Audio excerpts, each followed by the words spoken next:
2026년 블록체인 세상에 거대한 필터링, 그러니까 대격변이 예고되어 있습니다. 수많은 프로젝트 중에 정말 극소수만 살아남는 말 그대로 잔혹한 생존 전쟁이 펼쳐질 거란 얘기죠.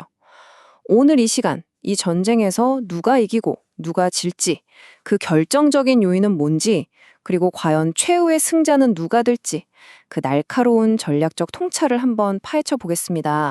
거품이 거치고 진짜 기술력을 가진 프로토콜만 살아남는다. 이 한 문장이 2026년의 모든 것을 말해줍니다. 2025년까지 누구나 쉽게 돈을 벌던 그런 시장은 이제 끝났다는 거죠. 이제는 진짜 실력으로 모든 게 결정되는 위대한 필터의 시대, 즉 생존 전쟁이 시작된 겁니다. 자, 그럼 이 전쟁이 대체 왜 시작된 건지부터 살펴봐야겠죠? 게임의 규칙이 도대체 어떻게, 그리고 왜 바뀌었을까요? 모든 전쟁에는 계기가 있잖아요? L2 전쟁의 방아쇠를 당긴 건 바로 2025년 말에 있었던 이더리움의 후사카 업그레이드였습니다. 이것 때문에 이더리움 수수료가 엄청나게 싸지니까 사용자들은 당연히 좋았죠. 하지만 L2 프로젝트들한테는 수익이 확 줄어드는 거의 재앙 같은 일이었습니다. 우리 더 싸고 빨라요 하는 이 무기가 더 이상 안 먹히게 된 그 순간, 진짜 극간의 생존 경쟁이 막을 올린 겁니다. 이 전쟁은 크게 보면 두 개의 거대한 진영으로 나뉩니다. 서로 기술 철학 자체가 완전히 다른데요. 이 둘의 충돌, 과연 어떤 철학이 승리하게 될까요? 이 두 진영의 차이가 정말 재미있습니다.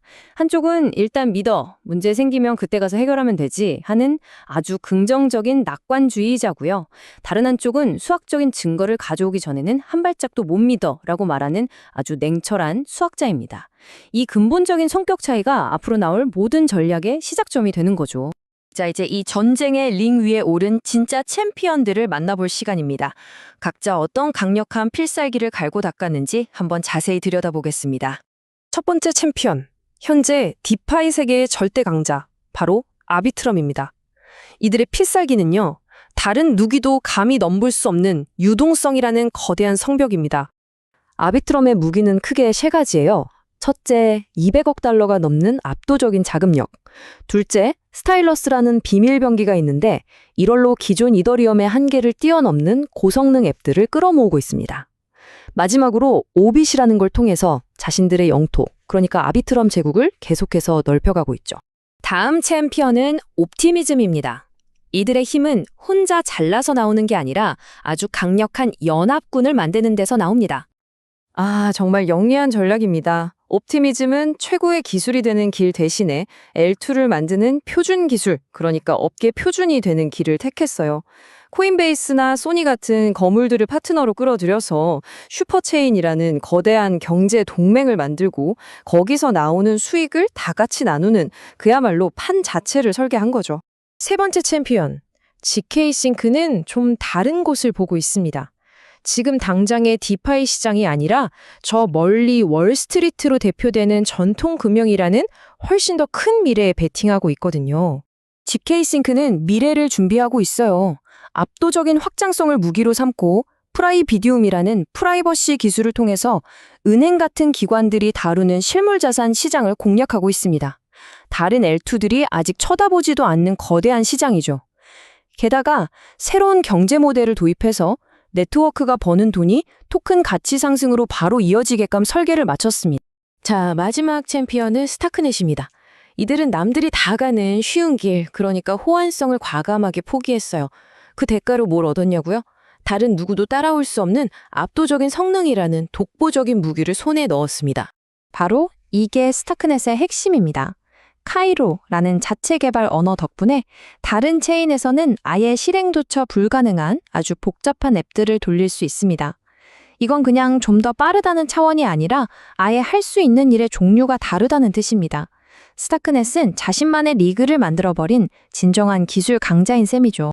자, 지금까지 멋진 기술 얘기를 실컷 했습니다. 이제 가장 중요한 질문을 던져볼 시간이죠. 그래서 돈은 어떻게 버는데? 가치가 어디서 어떻게 만들어지는지 그 돈의 흐름을 직접 따라가 보겠습니다. 이 숫자 한번 보시죠. 62%. 정말 충격적이지 않나요? 코인베이스가 만든 L2, 베이스가 혼자서 전체 L2 시장 수익의 62%를 벌어들였습니다. 그리고 진짜 중요한 사실은 이 베이스가 바로 옵티미즘의 기술로 만들어졌다는 점입니다. 그리고 바로 이게 옵티미즘의 진짜 필살기, 가치 엔진입니다. 파트너인 베이스가 돈을 벌면 그 수익의 일부가 옵티미즘 금고로 들어오고요. 옵티미즘은 그 돈으로 시장에서 자기네 토큰을 다시 사들입니다. 네트워크의 성공이 토큰 가치 상승으로 직결되는 L2 역사상 가장 강력하고 혁신적인 경제 모델을 완성한 겁니다. 이제 최종 평결의 시간입니다. 지금까지의 모든 분석을 종합해서 이 치열한 전쟁에서 살아남을 보석, 옥과 반대로 도태될 위험이 큰 석을 한번 가려내 보겠습니다. 이 표가 바로 2026년의 예상 성적표라고 보시면 됩니다. 기술, 강점, 그리고 가치 평가까지 한눈에 볼 수 있죠. 여기서 가장 눈여겨볼 부분은 역시 옵티미즘입니다. 저 강력한 바이백 모델 덕분에 가장 긍정적인 평가를 받고 있는 걸 확인할 수 있습니다. 최종 생존자, 즉 옥 리스트입니다. 첫째, 최고의 비즈니스 모델을 가진 옵티미즘. 둘째, 압도적인 자금력의 아비트럼. 그리고 셋째, 가장 큰 미래 성장 잠재력을 가진 ZK 싱크. 이 세 챔피언이 생존 전쟁의 최종 승자가 될 확률이 가장 높다고 볼 수 있겠습니다. 반면에 도태될 가능성이 큰 석들의 특징도 아주 명확합니다. 첫째, 자기만의 무기 없이 남의 기술을 베끼기만 한 L2들. 둘째, 네트워크가 아무리 성공해도 토큰 보유자에게는 이익이 돌아가지 않는 명확한 가치 창출 모델이 없는 프로젝트들입니다. 이런 프로젝트들은 살아남기 정말 어려울 겁니다. 그렇다면 이 모든 걸 아는 우리는 어떤 전략을 취해야 할까요? 그 해답은 바로 바벨 전략에 있습니다. 가장 안정적인 블루칩인 옵티미즘과 아비트럼에 투자해서 안정성을 꽉 잡고 동시에 ZK싱이나 스타크넷처럼 폭발적인 성장 잠재력을 가진 프로젝트에도 투자해서 높은 수익을 노리는 거죠. 한마디로 양쪽 극단에 동시에 투자하는 아주 영리한 전략입니다. 오늘 우리는 2026년에 펼쳐질 L2 생존 전쟁의 모든 것을 분석해 봤습니다. 절대 강자처럼 보이는 안정적인 블루칩과 모든 판을 뒤엎을 수 있는 잠재력을 가진 성장주. 여러분의 선택은 무엇입니까? 오늘 분석이 여러분만의 승리 전략을 세우는데 중요한 나침판이 되기를 바랍니다.